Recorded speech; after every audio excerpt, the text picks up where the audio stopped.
La valise diplomatique, votre nouvelle émission consacrée à l'actualité internationale, tous les mercredis de 15h à 16h sur iRadio 90.3.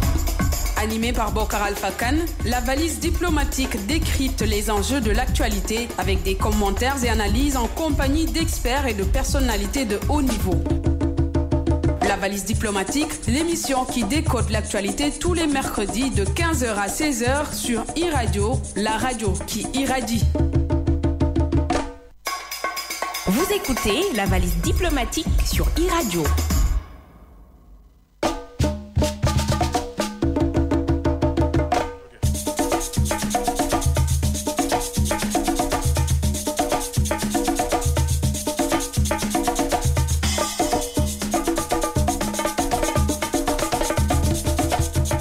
La valise diplomatique avec Bokar Alpha-Khan. Vous êtes sur iRadio 90.3 à Dakar. Comme tous les mercredis, c'est l'heure de votre émission d'analyse et de décryptage, la valise diplomatique. Bonjour à toutes et à tous, je suis Bokar Alpha-Khan et je suis assisté de Biran Sissé pour la partie technique. Le thème du jour, pour ceux qui nous suivent sur les réseaux sociaux, vous le savez déjà, c'est « Faut-il réformer l'islam ?» La question suscite un débat qui ne date pas d'aujourd'hui. Si l'islam, depuis sa révélation, traverse le temps et structure les choix et les modes de vie de ses pratiquants avec une adaptation spatio-temporelle, peut-on toujours avoir recours au passé pour expliquer le présent dans la nature des transformations sociétales d'une société musulmane? Doit-on juste perpétuer les traditions ou approfondir l'effort d'interprétation, aussi bien en termes de méthodologie que de sujets traités, avec comme finalité le renouvellement rationnel du fiqh? En réalité, la question de la réforme de l'islam, telle que posée, est quelque peu provocatrice, mais elle interroge la perception de l'évolution de nos sociétés musulmanes dans un environnement laïque et l'appropriation des héritages scientifiques, philosophiques et théologiques à l'heure de l'Internet et des progrès de la science médicale et génétique. Pour aborder ce sujet, je reçois aujourd'hui Ahmadou Makhtar Kanté, imam à la grande mosquée du Point E à Dakar. Il a fait ses études en sciences islamiques au Sénégal et au Maroc. Il a été imam de la mosquée de l'UCAD de 1994 à 2004. Ahmadou Makhtar Kanté a publié de nombreux ouvrages. Le dernier en date est intitulé « Islam, sciences et société », paru en mars 2018 chez l'Harmattan Sénégal. Vous êtes enfin Ahmadou Makhtar Kanté, fondateur du portail web www.tibian.com. Et chroniqueur religieux à iRadio, où nos auditeurs écoutent vos causeries tous les matins, du lundi au vendredi, vers 5h20 du matin. Imam Ahmadou Makhtar Kanté, bonjour. Bonjour Bokar Alpha-Khan, et à travers vous, je salue très respectueusement et je félicite toute l'équipe de iRadio et vous montre ma disponibilité à participer à chaque fois que de besoin à vos activités. Merci. Alors, merci d'avoir accepté notre invitation pour parler de ce sujet d'actualité qui traverse le monde musulman, voilà, des siècles maintenant. Première question, celle que je voudrais vous poser. Le thème, on le sait, c'est faut-il réformer l'islam? Donc, la première question que je m'en vais vous poser, c'est est-ce qu'il faut réformer? Alors, c'est une question intéressante. Tout à l'heure, j'en parlais avec vous, avant qu'on entre dans le studio, pour voir déjà quelques réactions sur Facebook de personnes qui étaient déjà en train d'anticiper sur l'émission.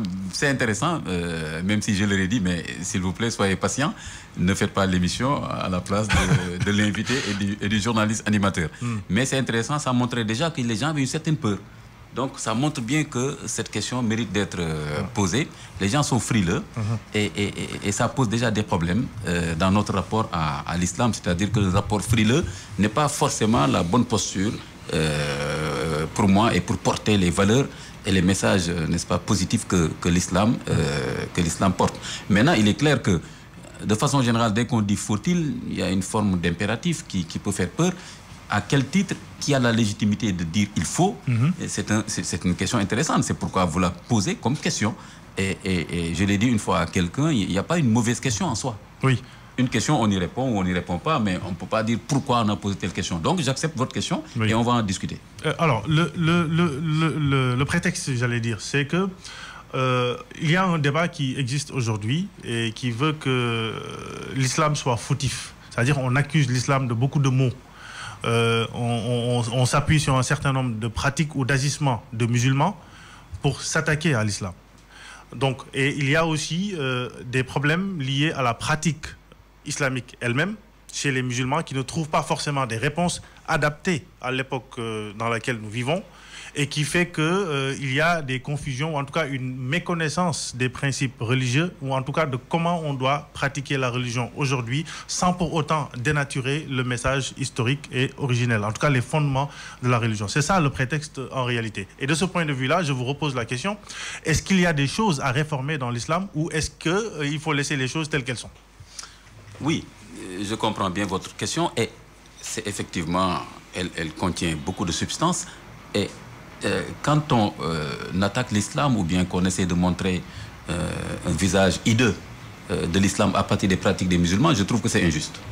Parce que tout simplement, si on applique le même procédé, eh bien, personne ne sera à l'abri, aucune idée ne sera à l'abri. Aujourd'hui, les gens qui ont prétendu être les porteurs de la liberté et de la démocratie ont des pratiques, lesquelles pratiques, n'est-ce pas, ne donnent pas une bonne image, n'est-ce pas, de pays de liberté. Si on voit ce que les Européens ont fait, alors qu'ils étaient déjà dans une ère de liberté, de respect des droits humains. Ça ne les a pas empêchés de faire des monstruosités, etc. Je pense que personne ne dira qu'à cause de ça, on va remettre en cause le principe même de la liberté, de la modernité, etc. Donc je crois qu'aussi, aujourd'hui, si on regarde certains textes de la Bible, et par rapport à ce que l'Église fait, par exemple l'Inquisition, par exemple des savants qui ont été brûlés, par rapport à une certaine interprétation du texte biblique, on pourrait dire qu'il ne faut même plus avoir de respect pour la Bible, etc., etc. Donc je crois que c'est la même chose. C'est pourquoi je dis qu'il faut qu'on soit juste avec l'islam. Maintenant, c'est vrai, il y a des choses à réformer. Oui, la réforme, elle est bonne en soi dans l'islam. On y reviendra certainement.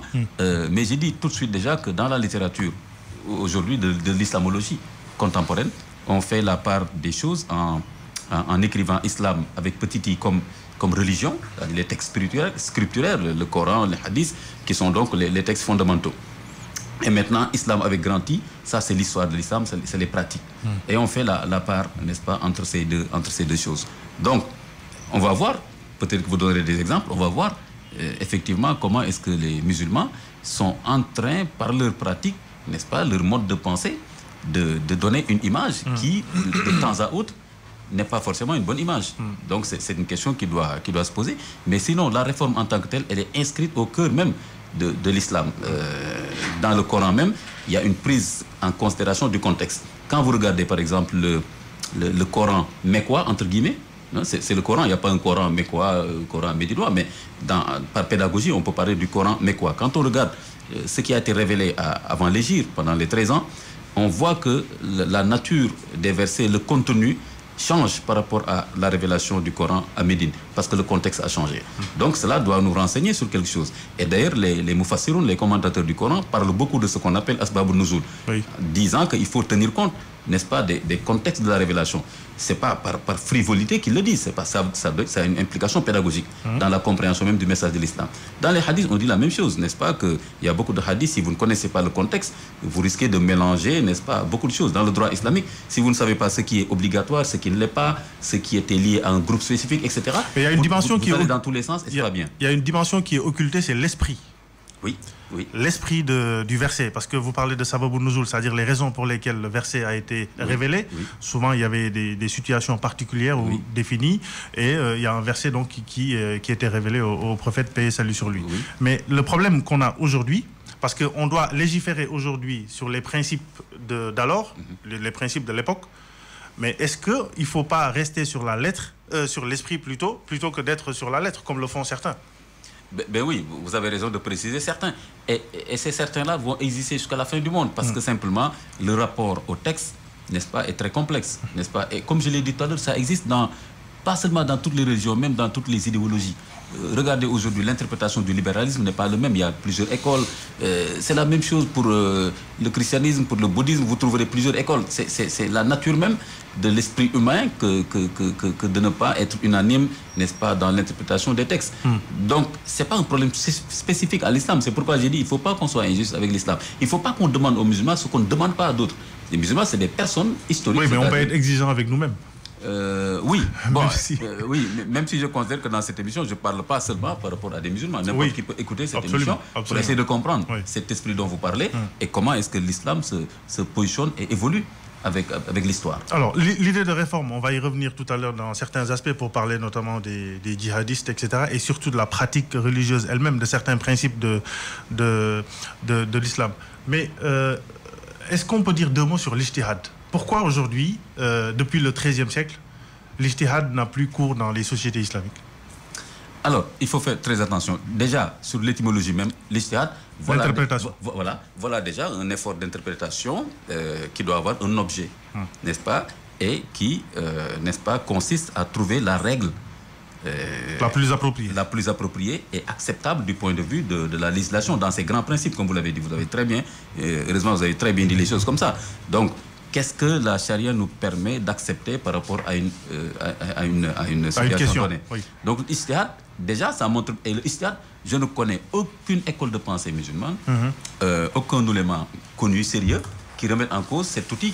Donc, cela veut dire que dans l'esprit même de l'islam, donc déjà ceux qui sont frileux, ils ont des problèmes à régler, théoriquement déjà avec cet outil. Parce que l'ijtihad, ça montre que c'est un outil de gestion du temps, de gestion de l'évolution, n'est-ce pas, historique.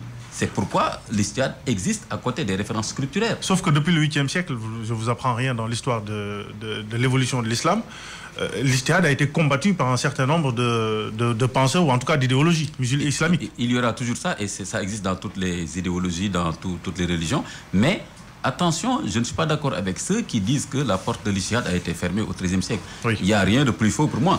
Peut-être qu'il faut parler de l'ijtihad institutionnel, c'est-à-dire, est-ce qu'au niveau au plus haut niveau des pouvoirs musulmans, oui, à un moment donné, peut-être à partir du XIIIe siècle, il faut aussi qu'on explique pourquoi le XIIIe siècle, qu'est-ce qu'il y avait avant. Oui. J'ai jamais été convaincu par cette explication rapide qui fait du raccourci. Mais en tout cas, à ma connaissance, je soutiens que l'ijtihad ne peut pas être fermé, n'a jamais été fermé. Parce que c'est un outil qui est à la disposition de tous les savants. Donc partout dans le monde musulman, il y avait des savants qui avaient un espace de liberté qui leur permettait de débattre et de donner des réponses, n'est-ce pas, sur des questions. Donc, mais la dimension... par définition, ça ne fait pas sens de dire qu'on a fermé la porte de l'ijtihad. Et d'ailleurs, qui a légitimité pour le faire? Personne. Mais le détail, il est dans ce que vous avez dit, c'est-à-dire son institutionnalisation. Est-ce qu'aujourd'hui, si un imam en Indonésie, ou un mufti, ou je ne sais pas moi, en tout cas un savant, fait une interprétation et donne un avis sur une question, est-ce que cet avis est opposable à tous les musulmans? C'est ça la question, en fait. Sinon, tout le monde peut faire de l'ijtihad, hein, mais il y a des règles aussi sur l'ijtihad, comment ça doit se faire et quelle est la finalité, sur quel principe on doit... Donc, il y a une méthodologie. Oui. Voilà. Mais le problème, c'est que, est-ce que si moi je fais un ijtihad ici au Sénégal, est-ce que c'est opposable aux musulmans qui sont en Malaisie? Voilà, vous avez raison. Vous avez raison. C'est très intéressant de parler de méthodologie. Dès qu'on est dans ça, on n'est plus dans l'obscurantisme. Parce que quand on parle de méthodologie, quand on parle de pédagogie, ça veut dire qu'on est dans le rationnel, qu'on est dans la cohérence, dans une démarche avec des critères. Donc ça écarte donc tous les esprits frileux, etc. Pour dire que l'islam, c'est pas n'importe quoi, on fait n'importe ce qu'on veut, on dit islam. Donc ça, c'est intéressant. Maintenant, effectivement, l'ijtihad au plan institutionnel a des problèmes depuis quelques siècles, effectivement, tout simplement parce qu'il n'y a pas une autorité unifiée dans le monde musulman. Il n'y a plus de califat. Il n'y a plus de califat. Mais aujourd'hui, par exemple, par pays, on peut trouver des ijtihads qui sont institutionnels. Aujourd'hui, par exemple, si vous allez en Iran, en Arabie Saoudite, l'ijtihad qui est donné par les comités des oulémas est opposable et respecté, n'est-ce pas, appliqué comme loi fondamentale, ou bien en tout cas comme loi, n'est-ce pas, populaire. Ça rentre dans le corpus. Voilà, ça rentre dans le corpus. Si vous allez en Égypte aussi, le Darul Ifta, la maison des fatwas de Azhar, a une respectabilité étatique. Donc, maintenant, il est vrai, au Soudan aussi, je crois que c'est la même chose. Donc, cela veut dire que, si on regarde les États, l'outil d'ijtihad est encore ouvert. Et justement, sur les questions les plus contemporaines, ils donnent des réponses pour les gens qui connaissent la littérature. Donc, on ne peut pas dire que l'ijtihad... Par contre, je suis d'accord avec vous. Maintenant, est-ce qu'il y a un ijtihad mondial qui engage toute la Oumma? Ça, c'est très complexe, très difficile. Mais on peut y arriver si on est organisé d'une certaine façon. Alors, il y a un petit problème qu'on peut relever sur les pays que vous avez cités. Quelle est l'indépendance de ces ijtihads-là par rapport au pouvoir politique? Oui, c'est un grand problème. Je me rappelle, je crois que l'année dernière, on avait discuté de cela à la mosquée du Point E, et j'avais posé la question avec d'autres islamologues pour dire qu'effectivement, aujourd'hui, les fatwas que nous avons, quel est leur niveau de crédibilité? Parce que la crédibilité, n'est-ce pas, sous-entend la liberté de pratique des savants qui sont qualifiés. Qui choisit ces savants? Parce que si c'est des savants qui sont organiquement liés au pouvoir, aux intérêts du pouvoir, la fatwa posera problème.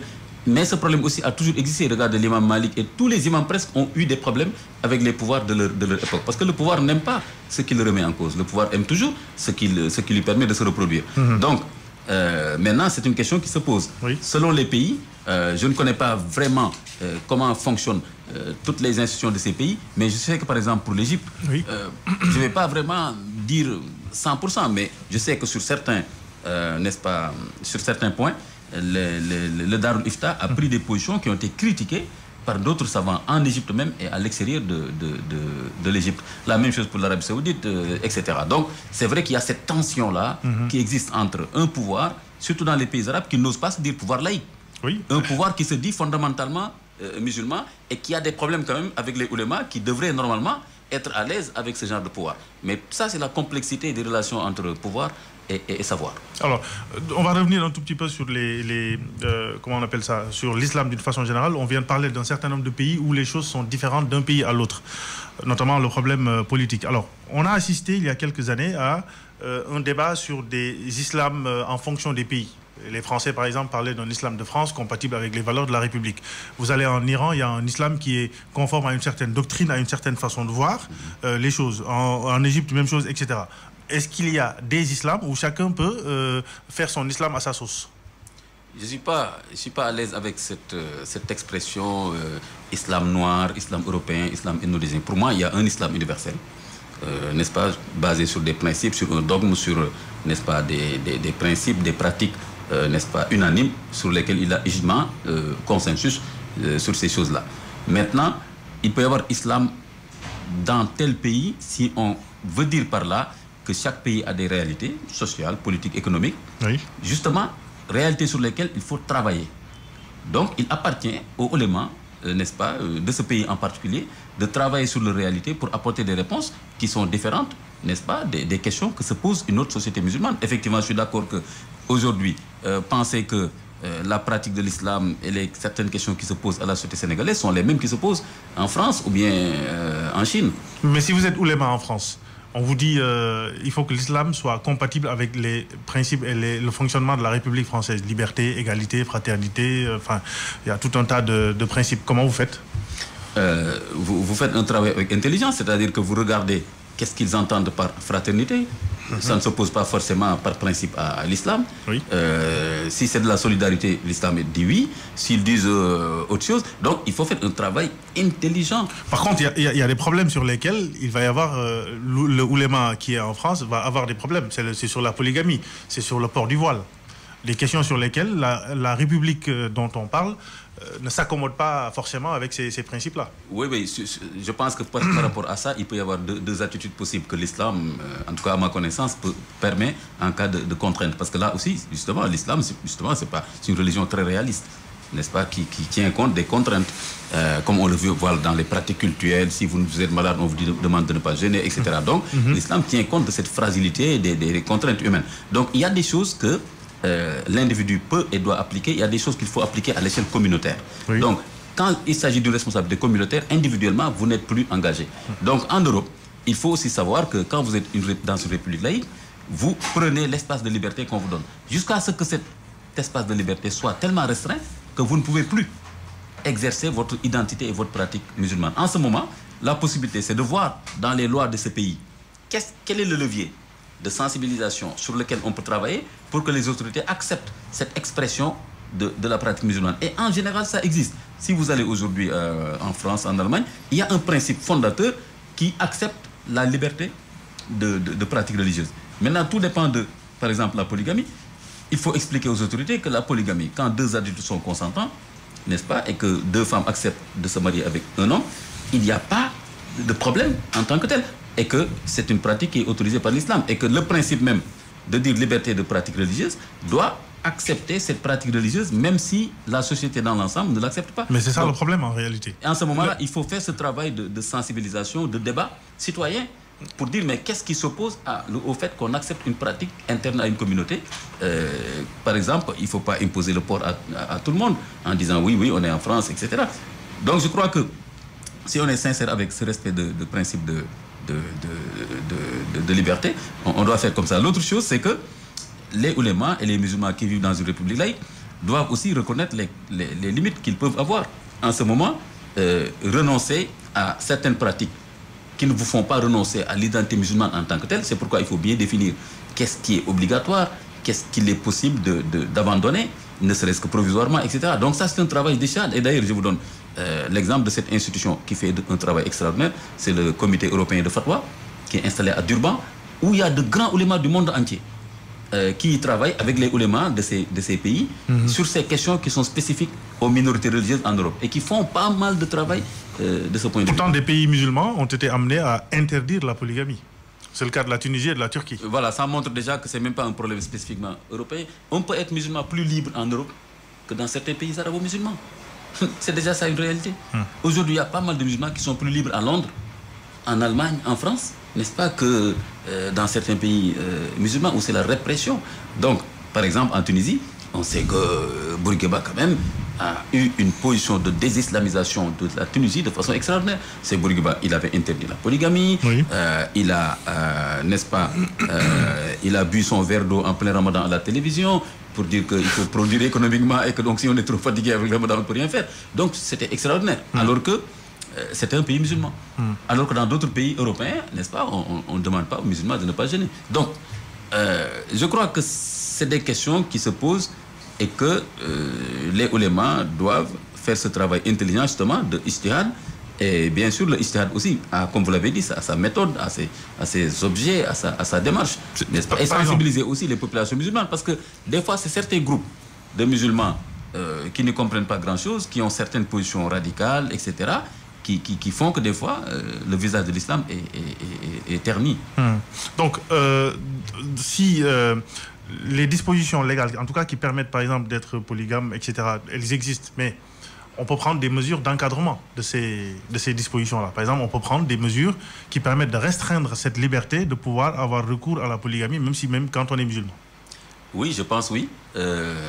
C'est une autorisation. Donc, c'est une permission. La polygamie, par exemple, et d'autres pratiques de ce genre, c'est une autorisation, c'est une permission. Ça n'a pas le caractère d'obligation.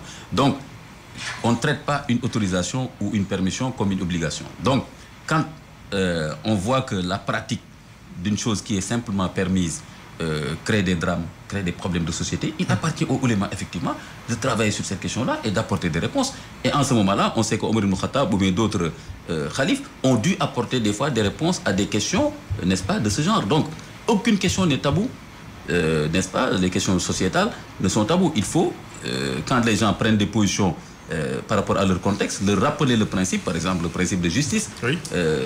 Dans la polygamie. Si on voit que de plus en plus des femmes sont maltraitées dans le cadre de la polygamie, il y a des abus, c'est normal de pouvoir mettre en place, n'est-ce pas, des garde-fous qui les protègent.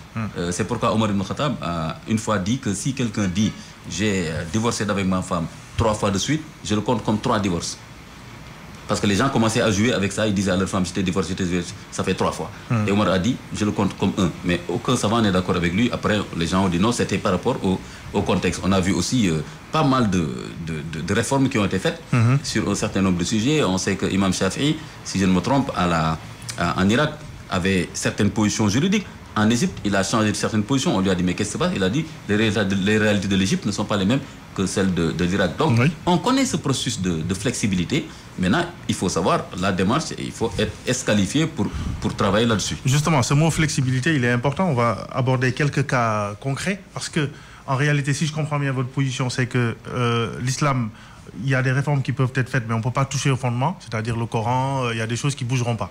Mais la lecture et l'adaptation, l'effort d'adaptation à nos réalités et tout ça, ça peut se concevoir.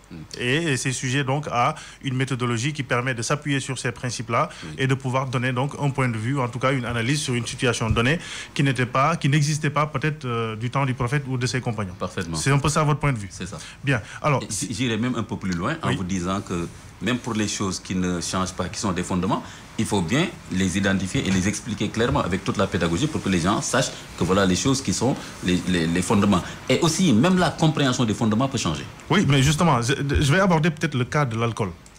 L'alcool est interdit par l'islam. Oui. Bien. Mais est-ce que l'esprit de l'interdiction de l'alcool, ce n'est pas l'ivresse qui est visée et non la consommation? Alors, Il y a l'esprit, mais aussi il y a la lettre, même la consommation, parce que quand on regarde les étapes de l'interdiction de l'alcool, je préfère même parler de ce qui enivre. C'est pour ça que je parle d'ivresse. Est-ce que ce n'est pas l'ivresse qui est visée par ces versets plutôt que la consommation? Parce que la consommation, aujourd'hui, elle est interdite. On vous dit que le musulman n'a pas le droit de consommer de l'alcool. Alors que dans le texte, l'esprit des versets, c'est l'ivresse qui était visée. Oui. Quel est votre avis là-dessus? Oui. Il y a les étapes qui montrent qu'effectivement, on va vers l'interdiction de l'ivresse. Par exemple, la deuxième étape, dans laquelle le Coran dit si vous êtes ivre, ne faites pas la prière. C'est ça. Donc vous ne pouvez pas en même temps être ivre et faire la prière. Mais la troisième étape, elle est catégorique dans la lettre. Qui vient abroger la deuxième. Et la troisième étape dit clairement, c'est la consommation elle-même qu'on vous interdit. Donc là, je ne vois pas vraiment de possibilité de dire que non, c'est l'esprit qui va prévaloir. Mais il est vrai que c'est toujours l'esprit, mais la consommation en tant que telle ici, fajitani bohu. Oui, donc, il ne dit pas si vous pouvez contrôler votre ivresse. Il ne le dit plus. Là, il dit carrément la consommation elle-même. Elle est interdite. Pourquoi on ne peut pas considérer que la consommation est la porte d'entrée à l'ivresse? C'est-à-dire que si vous ne consommez pas, il n'y a aucun moyen que vous soyez ivre. Mais voilà. Mais donc, si vous prenez un verre, je ne sais pas moi, une bière, c'est pas méchant. Ça pourrait l'être s'il n'y avait pas ce texte que j'ai entre les mains dans le Coran qui dit la consommation elle-même est interdite. Donc on reste sur la lettre. Pour ce cas, on reste sur la lettre. Sur le cas de l'alcool, on reste sur la lettre. Oui, donc ce n'est pas l'ivresse qui est visée, mais la consommation et... L'ivresse est visée, mais pas seulement. C'est-à-dire que l'ivresse et ses conséquences, mais aussi le fait, par exemple, de dépenser de l'argent pour quelque chose qui n'est pas nécessaire à votre santé, etc. Donc, l'ivresse, pour moi, c'est simplement une facette des choses négatives qui sont associées à l'alcool. Mais dès l'instant que j'ai un texte catégorique, comme on le dit dans le droit islamique, qui est formel. Qui a parlé d'ivresse déjà, donc qui n'a pas oublié l'ivresse, et maintenant qui dit, bon, catégoriquement, vous ne prenez pas, fajitani bohu, détournez-vous de l'alcool. Donc là, je ne peux plus interpréter dans le sens de dire, mais non, je reste sur l'esprit. Donc sur ces principes-là qui sont l'objet d'une interdiction formelle, citée nommément, on peut rien faire. On peut rien faire. On ne peut pas faire ijtihad là-bas en disant oui, mais non. On peut consommer, si on n'est pas ivre, on n'a pas de péché. Les juristes consultent, les Fouras disent quand il y a un texte clair, tranché, sur lequel il y a un consensus dans la compréhension, on ne peut pas remettre cela en cause par l'ijtihad. Je ne sais pas si le Coran dit par exemple la taqrabu zina, n'approchez pas la fornication, l'adultère, voilà, c'est un texte très clair. On ne va pas dire maintenant non, tout dépend si l'adultère ne crée pas un divorce, etc. C'est l'esprit, etc. Non. Ou l'intention. Donc là, c'est l'intention qui prime de toute façon. Oui, ça fait partie des éléments qu'on analyse. Très important. Quelles étaient vos intentions? Oui. L'intention est l'acte, n'est-ce pas, qui est associé à cela. Donc, il y a des actes qui sont définis comme étant des actes licites et des actes qui sont définis comme des actes illicites. Donc, vous ne pouvez pas dire j'ai une bonne intention de faire de l'illicite.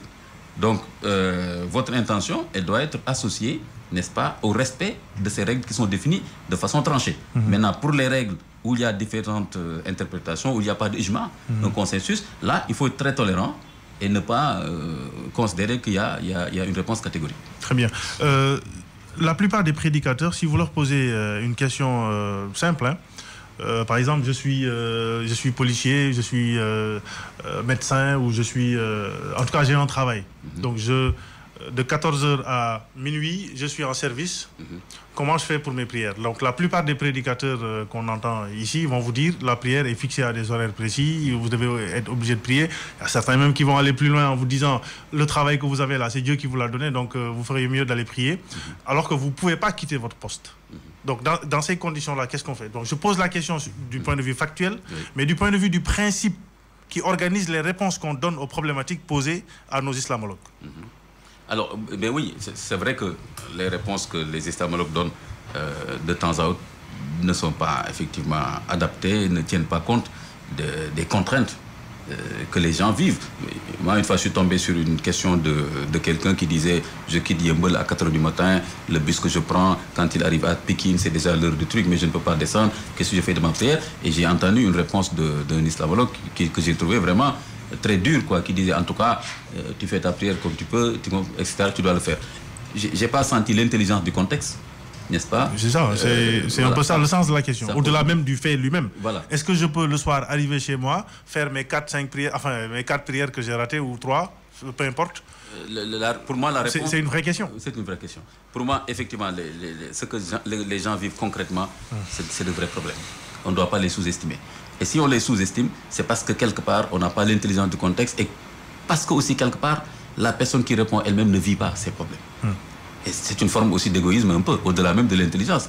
Des fois même, je dis que c'est un problème de manque de compassion par rapport aux contraintes. Parce que quand les gens vivent certaines situations très difficiles pour leur famille, on ne peut pas leur répondre comme ça, de façon très dure comme ça.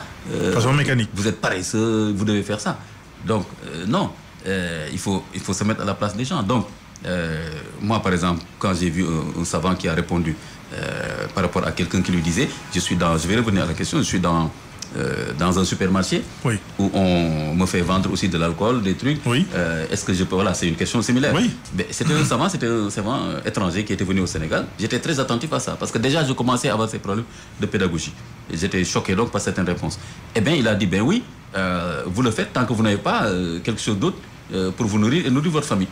Ça a choqué certaines personnes. Et moi, j'ai dit, alhamdulillah, ouf, j'ai respiré en me disant, bon, heureusement qu'il y a quand même des oulémas qui sont en train de savoir que la société actuellement fonctionne comme ça. Il n'y a pas des millions d'emplois où on peut sortir d'une rue pour aller trouver un emploi de l'autre côté. Donc, même ce savant-là qui est vraiment intelligent avec le contexte, est-ce qu'il est capable d'analyser les problèmes d'emploi dans le pays? S'il n'est pas capable, sa réponse même, elle est superficielle. Donc, même ce qu'on appelle fatwa, faire un ishar, donner un fatwa, il y a des tas d'ouvrages qui vous disent qu'une fatwa doit être associée, n'est-ce pas, à une compréhension du contexte. Oui, un argumentaire. Et ne pas pousser les gens à faire des choses trop difficiles, n'est-ce pas, qui les écrasent. C'est pourquoi, par exemple, on vous dit que quand quelqu'un travaille dans une mine, n'est-ce pas, on ne va pas lui demander de jeûner et de mourir. Donc cette personne-là peut faire autre chose. Donc, je crois que ce genre de réponse-là, quelqu'un qui travaille, il faudrait comprendre les conditions dans lesquelles il travaille, lui montrer qu'il n'a qu'à s'organiser pour pouvoir prier chaque fois que c'est possible. Moi, j'étais dans un pays, mais si je vous racontais, j'ai prié dans toutes les circonstances possibles. Mais je m'arrangeais parce que je ne voulais pas rater ma prière. Donc, j'avais toujours mes 5-7 minutes que je pouvais arranger pour faire ma prière quelque part. Sauf que parfois, vous ne pouvez pas. Oui, parfois, vous ne pouvez pas. Donc, par exemple, dans une société comme le Sénégal, les oulémas, les associations d'imams, par exemple, devraient faire un travail. Quand des questions comme ça viennent, c'est d'interroger aussi, je ne sais pas, les autorités, d'interroger tous les partenaires pour dire, essayez de faire des efforts. Vous êtes dans un pays majoritairement musulman et que, bon, la prière, c'est pas tirer un revolver sur quelqu'un. C'est juste un temps de méditation. Donc, essayez de permettre à vos employés de faire la prière. Mais en même temps, je suis assez critique aussi sur certaines positions de certains musulmans qui passent le temps au nom de la prière, n'est-ce pas, qui prennent 20-30 minutes à discuter avec un long chapelet pour dire que non, j'étais dans ma prière. Une fois, je suis allé dans une institution, la personne à la porte, je l'ai salué, il ne m'a pas répondu parce qu'il avait son chapelet. Et quand il a terminé son chapelet, je lui ai dit, il y a des problèmes. Parce que là, vous êtes là pour travailler. Et ce chapelet, vous pouvez le faire tard dans le soir chez vous. Donc, vous confondez les choses. Et là, vous faites un travail aussi qui est une adoration de Dieu. Parce que là, vous gagnez du gain licite pour donner à votre femme. Il m'a dit, je suis d'accord avec vous. Je lui ai dit, donc, attendez, attention au folklore, ça va dans tous les sens. Donc, là, expliquez aux gens quelles sont les conditions de travail, n'est-ce pas? Chaque fois que vous le pouvez, faites votre prière. Et quand ça devient vraiment très difficile, la personne peut prier, n'est-ce pas, comme il peut, en dehors des horaires. Donc là, tout dépendra donc de cette analyse qu'on fait des différentes situations. Mais en tout cas, il faudra se méfier des réponses courtes, très dures, quand on ne comprend pas les conditions dans lesquelles les gens évoluent. La question du voile, elle aussi, elle se pose. Doit-on? Oui, je répondrai la même chose. Par exemple, le voile, moi, je pense que des fois, je vois des exagérations. Des fois, sur le voile, tu as l'impression que la femme musulmane, c'est le voile. Ben là, le voile... Est-ce que là, sur la question du voile... Je vous dis que le voile... Imam, est-ce que sur la question du voile, on n'est pas en présence d'un problème beaucoup plus large? Bon, je pose des cas anecdotiques, mais c'est pour développer d'autres idées. Parce que comme le temps ne nous permet pas d'évoquer tout, est-ce qu'il n'y a pas un choc entre la culture islamique et la culture arabe sur la question du voile? Parce que vous allez dans plein de pays, chacun a une manière de se voiler. Oui. Qui n'est pas forcément la même en Turquie ou en Arabie Saoudite ou ici. Voilà un bon exemple de la flexibilité justement de l'islam. et de la prise en compte des réalités. Oui, mais sauf que vous avez des prédicateurs ou en tout cas des écoles ou des gens qui vous disent que non, le voile, c'est d'une certaine manière, il faut tout couvrir et tout ça, et on vous cite des versets, on vous bombarde de versets. Ben, c'est faux, c'est pas le fait de bombarder qui donne raison. Hein. Donc, oui, on juxtapose les versets, etc. Mais attention, dans le droit islamique, c'est pas seulement le fait de se référer à des textes qui fait ce qu'on appelle un dalil. Un dalil, c'est-à-dire quelque chose qui soit un justificatif d'un jugement religieux, c'est pas seulement le texte. C'est le texte et beaucoup d'autres choses qui permet aux savants d'arriver à tirer maintenant un jugement religieux en disant voilà. Donc, vous pouvez juxtaposer plusieurs versets, ça ne vous donne pas forcément une règle, n'est-ce pas, qui est acceptée. Alors, donc, cette question de voile, il n'y a pas de choc entre la culture islamique et la culture arabe, parce que la culture arabe, n'est-ce pas, n'enseignait pas le port du voile comme l'enseigne le Coran. Donc, les femmes arabes ont été les premières destinataires des versets qui parlaient de voile. Donc, si c'était leur habitude, elles ne l'auraient pas reçu, parce que quand le Coran parle de tabarrouj, ça veut dire que c'était une pratique déjà, cette façon de se dénuder, de mettre des bracelets sous les pieds, de les balancer quand on passe devant une assemblée d'hommes. Ça se faisait déjà. Notre mère Aïcha nous raconte que la prostitution était là-bas, à la Mecque. Une femme pouvait avoir des relations avec plusieurs hommes, et quand l'enfant naît, elle choisit l'homme qui lui plaît pour lui tuer le père. Donc, ces pratiques-là existaient. Donc, l'islam n'a pas eu... dans ce cadre-là, on peut dire que l'islam est venu avec un enseignement nouveau dans des pratiques alimentaires, vestimentaires, etc. Donc, le voile n'a rien à voir avec la culture arabe. Certains aussi disent ça ici. Ah oui, ils font des trucs importés chez les Arabes. Non. D'ailleurs, si vous circulez dans les pays arabes, vous verrez que pas mal de femmes arabes ne le portent pas. Maintenant, justement, pour les modalités, c'est là aussi où il faut définir les principes. Par exemple, le principe de voile, en fait, est étroitement lié au principe de ce qu'on appelle aura. C'est-à-dire, qu'est-ce qui, dans le corps du garçon masculin et féminin, doit apparaître en public. Et donc, il y a des règles définies. C'est sur cette base qu'il faut travailler, pas sur la base de tel pays ou tel pays. Et maintenant, ça, c'est bien défini. Par exemple, pour la femme, on vous dit qu'elle peut laisser apparaître son visage, ses mains, ses pieds. D'autres plus trucs disent non, même pas les pieds. Bon. Alors, l'islam ne dit rien maintenant de précis sur la façon de couvrir son corps. On vous dit ça doit pas être ample, ça doit être ample, ça doit être complet, n'est-ce pas? Ça doit pas être serré. C'est tout. C'est quelques principes simples. Qu'on le fasse avec un bazin au Niger et au Sénégal et qu'on le fasse avec un autre tissu en Afghanistan, en Arabie Saoudite, peu importe. Là-bas, c'est la place au génie humain, aux réalités, au tissu local, etc. Et moi, je suis toujours beaucoup plus favorable aux ressources locales. Mais est-ce qu'on peut dire que le voile, à la limite, il n'est pas important en soi? Ce qui est important, c'est ce qu'on a dans le cœur. C'est ce que les musulmans disent. Oui, les deux. Les deux sont importants. C'est-à-dire que, comme je l'ai dit tout à l'heure, l'intention est là, mais quand on fixe à l'intention un acte, n'est-ce pas, qui est obligatoire ou recommandé, etc., en ce moment, on ne peut pas se dire simplement, oui, l'essentiel pour moi, c'est d'avoir l'intention, mais l'intention de faire quoi? Hein? C'est comme si quelqu'un qui dit, bon, moi j'ai une bonne intention, je crois en Dieu, c'est pas la peine que je fasse les 5 prières, parce que ce qui est important, c'est que j'aime Dieu. Donc, quand il y a un acte qui est défini, il faut se donner les moyens de l'accomplir, parce que sinon, ça n'a pas de sens qu'on nous prescrive. Donc, la notion même de prescription, de dire ça, c'est un wajib, c'est un fard, les 5 catégories qu'on connaît du droit islamique n'aura pas de sens. Et donc, maintenant, on doit savoir quelle est la définition de chaque acte. Est-ce que là, c'est obligatoire? Comme je l'ai dit, dans le voile, qu'est-ce qui est obligatoire à respecter? C'est des principes simples. L'islam dit maintenant, faites-le comme vous voulez, comme vous pouvez, avec vos tissus locaux, etc. Tissus locaux et tout. Donc, là, on ne peut pas dire non, j'ai juste l'intention. Par exemple, une femme qui est très mal habillée du point de vue islamique, je veux dire, qui dit non, moi en tout cas, j'ai l'intention d'être une femme pudique, je porte ce que je veux. Oui. Il y aura des problèmes. Mais il faut surtout sensibiliser les personnes et j'aime pas cette façon exagérée-là de vouloir réduire la femme musulmane au voile. Mais justement, la question c'est ça. C'est pourquoi, en étant une femme, on ne peut pas porter ce qu'on veut tant qu'on n'est pas extravagante. Enfin, on peut voir des femmes voilées qui sont irrespectueuses, n'est-ce pas, de règles beaucoup plus importantes que le voile. Il y a des règles plus importantes que, par exemple, la médisance. C'est beaucoup plus grave que de ne pas porter le voile. N'est-ce pas, quand on regarde ce que le verset dit, manger la chair d'autrui, etc., etc. Le fait de s'approprier des biens d'autrui, le fait de détruire des mariages, etc.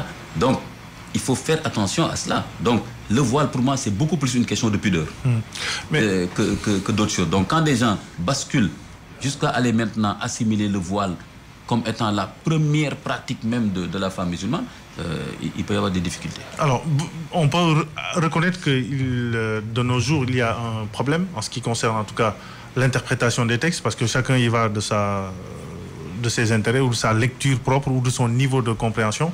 Finalement, on ne se retrouve pas. Et le fond du problème aussi, c'est qu'on n'arrive pas à débattre.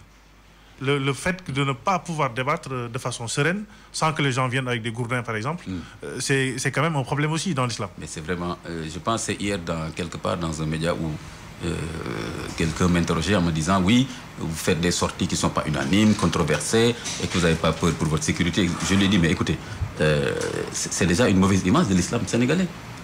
Puisque dès que quelqu'un a des idées qui ne sont pas celles du consensus en général, on dit il aura des problèmes avec sa sécurité. Cela veut dire que donc les musulmans au Sénégal, c'est un gens agressif, intolérant. Ce n'est pas une bonne image de l'islam. Alors qu'en général, on dit oui, c'est un pays de teranga tolérant. Donc, je pense qu'il faut faire attention. Et surtout aussi, ne pas faire de la religion sa propriété individuelle. Mais même si quelqu'un fait ce qu'il veut, dit ce qu'il veut, mais il ne peut pas vous empêcher, vous, d'avoir un rapport sincère. Quand c'est l'heure de la prière, faites votre prière. Si vous devez aller au pèlerinage, allez au pèlerinage. Mais quand des gens défendent des idées, mais laissez-les défendre des idées. Ça n'impacte pas forcément sur votre pratique. Maintenant, si vous n'êtes pas d'accord avec ces idées et que vous pouvez lui opposer des idées, faites-le. Si vous ne pouvez pas, eh bien, continuez votre pratique. Si vous n'êtes pas convaincu par ce qu'il dit, vous n'êtes pas obligé de suivre. Donc, quand je vois par exemple sur les réseaux sociaux, quand on débat de questions islamiques, certains qui disent il ne faut pas parler de ça, etc. Je dis non, c'est vous qui n'avez pas votre place dans le débat. Parce que vous êtes dans un espace de débat, par définition. Donc, ne venez pas dans un espace de débat pour interdire un débat. C'est pas cohérent. C'est fou tout ça. Donc, et en plus, qui êtes-vous? Qui êtes-vous? Vous parlez au nom de qui? Qui vous a mandaté comme le mufti de la République? Ou bien, je ne sais pas, pour dire ça. Donc, il faut arrêter ce rapport, n'est-ce pas, frileux et agressif et intolérant. Tout a été débattu dans l'islam. Oui. Les prophètes ont débattu avec le détracteur. Regardez Abraham et son peuple. Le prophète Mohammed sallallahu alayhi wa sallam a débattu avec une délégation du Yémen dans la mosquée. Il a débattu avec les Juifs, n'est-ce pas, à Médine. On trouve les versets dans le Coran. Pharaon a débattu avec Moïse. D'ailleurs, il y a tout un chapitre dans ce qu'on appelle Tafsir al-Qur'an, l'exégèse du Coran, qu'on appelle Jidal, c'est-à-dire les polémiques dans le Coran. Donc, d'où vient cet esprit-là? C'est par déclin, c'est par accident historique qu'aujourd'hui les musulmans sont frileux, mais ce n'est pas constitutif même de l'islam. Les savants ont débattu de tout, des attributs divins, n'est-ce pas? Regardez ce que Ibn Taymiyyah écrit, regardez ce que Ghazali a écrit, regardez les réfutations, ce qu'on appelle Rad, qui existaient, regardez les écoles de pensée. Imam Shafi'i a été élève de Imam Malik.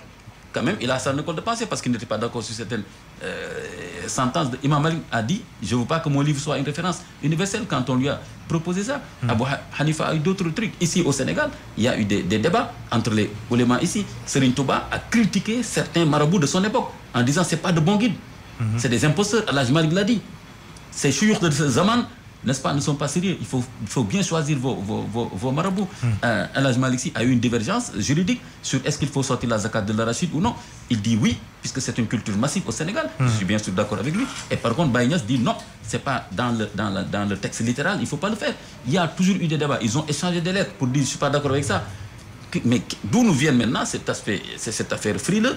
Et les juridiques qui se respectent savent qu'il ne faut pas dire qu'on ne doit pas discuter. Alors aujourd'hui, plus que beaucoup de groupes qui se réclament de l'islam le demandent, ils veulent instaurer un califat. Est-ce que c'est possible d'avoir un califat? Ou est-ce que c'est terminé ça?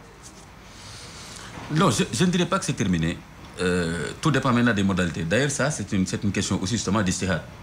Parce qu'effectivement, vous ne trouverez nulle part dans le Coran et les hadiths une organisation au détail, n'est-ce pas, du califat. Par contre, le califat comme institution a existé historiquement. Donc. Oui, mais on peut considérer que ce que faisaient les 4 principaux compagnons du prophète quand ils étaient califes, on peut considérer cette jurisprudence-là peut être... un modèle. On peut en sortir, oui, un modèle. Beaucoup plus un repère qu'un modèle pour moi. Parce que les réalités sont différentes. Par exemple, quand Omar ibn Khattab, Abu Bakr est calife, regardez, il est calife, n'est-ce pas, avec des réalités de son temps et des défis qui sont spécifiques à lui. Il essaie de relever ces défis-là. Et il s'organise d'une certaine façon. Et même dans la transmission du pouvoir, regardez, Abu Bakr, il transmet le pouvoir directement à un individu. Pourquoi Omar, malgré tout le respect qu'il a pour Abu Bakr, ces gens-là étaient plus ouverts que nous. Nous qui disons que nous sommes des musulmans 15 siècles après, nous sommes plus frileux. Eux, ils ont accepté des diversités et des adaptations. Abu Bakr a transmis directement à Omar parce qu'il a vu comment le charisme de Omar permettait de lui transmettre le pouvoir sans créer de problème. S'il avait pensé un moment qu'il aurait des problèmes de légitimité, il ne l'aurait pas fait. Il a transmis à Omar. Mais Omar, pourquoi il n'a pas dit je transmets comme je veux, à qui je veux, comme Abou Bakr? Il a mis en place un groupe de 10 personnes. Il a dit, vous discutez entre vous, faites une consultation à huis clos, et vous mettez d'accord sur quelqu'un. Et vous dites là, vous êtes tellement représentatif de la piété, de l'érudition, de la légitimité historique, que si quelqu'un d'entre vous sort, personne ne le contestera. C'est une intelligence politique. Donc ça, aujourd'hui, nous, on a des problèmes par rapport à ça. Donc, il n'y a pas un modèle de califat donné. Il n'y a que le principe, c'est qu'il nous faut une autorité unifiée. Il faut que la loi de l'islam, dans ses fondements... Oui, mais on n'y arrive pas. Parce que dès qu'on parle d'autorité unifiée, on pense tout de suite charia, on va couper des mains, on va flageller des gens. Bon, d'abord, autorité, ça n'a rien à voir avec déjà... Non, mais c'est ça. Je veux dire, il y a des raccourcis qui se font dès qu'on parle de califat, dès qu'on parle d'autorité unifiée islamique. C'est un fait. C'est une des contradictions des masses musulmanes. Justement, pourquoi d'ailleurs il faut faire ijtihad, il faut faire islah et tout. Tasihul mafahim, c'est-à-dire réexpliquer aux gens. Parce que, quand même, l'histoire est passée par là. Donc... nous avons tous subi ce problème. Et aujourd'hui, les musulmans ont des difficultés. Et c'est paradoxal. C'est paradoxal. Pourquoi je vous le dis? C'est-à-dire, vous rencontrez n'importe quel musulman. Si vous avez fait des statistiques avant que je vienne dans l'émission, en disant aux gens dans la rue, 10 personnes à la porte ici de radio, vous leur dites, pour vous, c'est quoi la charia? Vous savez quelle réponse vous aurez? Une réponse très positive. Ah, charia, moi, l'islam. Charia, la noire top. Personne ne vous dira, ah non, je ne veux pas de charia. Moi, je veux juste prier, nangam, nangam. Ils vont tous dire, ah, charia, c'est la loi de l'islam. Mais comme vous le dites maintenant, si vous dites maintenant, ah, on coupe la main, bah oui. C'est paradoxal. Mais parce que je pense que c'est parce qu'il y a eu, n'est-ce pas, le poids de l'histoire, de mauvaises applications des lois de l'islam, des groupes d'intérêt qui sont formés, etc. C'est à cause de cela. Mais on doit être capable d'expliquer aux gens les fondamentaux de la charia. Par exemple, avant de couper les mains, n'est-ce pas, il faut régler la question de la justice sociale, de l'éducation, de la redistribution qui rentre aussi dans la justice sociale, etc. Le prophète n'a pas commencé par couper les mains à Médine. Qu'est-ce qu'il a commencé à faire à Médine? Il a commencé par créer une solidarité en disant que chaque Médinois accueille son frère de la Mecque et lui trouve des opportunités, pas de parasitisme. Vous voyez que là, on trouve des opportunités d'emploi. Sur ce point, vous voyez qu'on est sur l'esprit. On n'est pas sur une application mécanique. Mais oui. On ne doit jamais être sur l'application mécanique. Mais alors qu'il y a des pays où c'est quasiment une application mécanique. Hein. Ben oui, mais... Les dispositions complémentaires dont vous parlez. C'est-à-dire qu'on ne peut pas couper la main de quelqu'un qui a volé si dans la société, on ne s'est pas assuré de donner sa chance à tout le monde et qu'il ait la possibilité de pouvoir travailler, de gagner sa vie, etc. Ce qui est quand même inapplicable. Oui. Sur le fond. N'est-ce pas? Bon, relativement, oui, mais... Je ne vois pas une société sur Terre qui peut garantir à tous ces sociétaires, on va dire entre guillemets, le fait de pouvoir travailler, de gagner sa vie sans pour autant avoir recours au vol. Oui, il faudrait... Il n'y a pas une société, je pense, qui dit qu'il faut que vous êtes obligé de voler pour vivre. Maintenant, c'est dans la pratique même sociale qu'il y a ces injustices-là. Donc, là aussi, il faudra faire un travail. Par exemple, on ne coupe pas la main de quelqu'un n'importe comment. Hein. Il y a des enquêtes à faire. Il faut voir ses conditions de vie. Oui, mais on les coupe quand même. Hein. Il y a des pays ça ne m'engage pas, moi. Oui, on fait tellement de choses. C'est ce que dans je le dis. monde, pas seulement dans le monde musulman d'ailleurs. Dans le monde chrétien, juif, tout ce que vous voulez. Donc là, je dis, il faut qu'on soit juste avec l'islam. Donc là, on parle des principes. Oui. Mais bien sûr, dans l'application, comme je vous l'ai dit, selon les élites politiques qui sont dans les pays musulmans, on manipule tel ou tel aspect de l'islam. Ça, c'est connu. Donc, mais bien sûr qu'au Soudan, on a vu comment Néméry avait manipulé l'islam. Après, il finit par un coup d'État, etc. On a vu aussi dans d'autres pays où le pouvoir laïque, il est au fond laïque, il manipule quand même les élites religieuses, etc. Donc, là, pour les questions de pratique, eh bien, on ne va pas dire, ah, vous voyez, c'est l'islam. Non. Là, il faut dire, vous voyez dans tel pays ce qu'on fait. Très bien. C'est comme ça qu'on sera juste avec l'islam. Très bien. Donc, je rappelle que, fondamentalement, donc, il n'y a pas grand-chose qui pourra changer. Par contre, là où l'effort doit être porté, c'est sur la capacité à adapter les principes de l'islam au monde moderne, à notre vie de tous les jours, et à donner des interprétations qui prennent en compte les contextes et les problèmes de notre époque. C'est ça?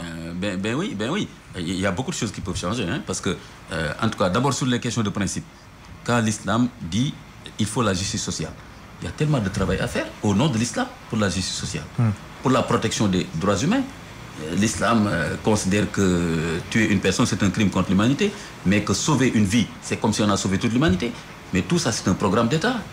N'est-ce pas? Si on appliquait ça, on ne va pas laisser les enfants dans la rue ici à Dakar pour après dire on prend des millions pour aller donner à des chefs religieux, c'est pas au nom de quoi, et laisser des enfants vulnérables dans la rue. Comme quelqu'un l'a dit ce matin, il a dit bon, moi je ne vais pas donner pour la cathédrale de Paris parce que je vois la misère ici à côté de Paris, des hommes concrets qui vivent dans la misère, on me dit de donner pour un bâtiment. Je ne le donne pas. Donc voilà des questions fondamentales. Donc il y a beaucoup de choses à changer, déjà sur les principes de l'islam, n'est-ce pas, à appliquer. Donc, l'islam peut tellement aider le monde et le Sénégal en particulier. Donc, en gros, que c'est dommage. En gros, c'est les musulmans qui doivent changer et pas l'islam, c'est ça? En gros, c'est ça. Voilà. Oui. Merci Amadou Martar Kanté, parce qu'il faut qu'on synthétise pour qu'on retienne au moins quelque chose de cette émission. Donc je rappelle que notre invité aujourd'hui dans la valise diplomatique, c'était Amadou Martar Kanté, imam à la grande mosquée du Point E à Dakar. Il a fait ses études en sciences islamiques au Sénégal et au Maroc et a été imam de la mosquée de l'UCAD de 1994 à 2004. Amadou Martar Kanté a publié de nombreux ouvrages. Le dernier en date est intitulé Islam, Sciences et Société, paru en mars 2018 chez l'Harmattan Sénégal. Vous êtes également le fondateur du portail web www.tibian.com et chroniqueur religieux à iRadio, où nos auditeurs vous écoutent tous les matins, du lundi au vendredi vers 5h20. C'est assez tôt, mais bon. Oui, la plupart des gens maintenant se lèvent tôt, parce qu'ils viennent de loin pour aller bosser à Dakar ou bien... Bon, voilà. En tout cas, merci beaucoup, Imam, d'être venu à cette émission. Merci aux auditeurs aussi et à très vite pour un autre numéro de la valise diplomatique. Écoutez la valise diplomatique sur iRadio. Sénégal, ici et ailleurs.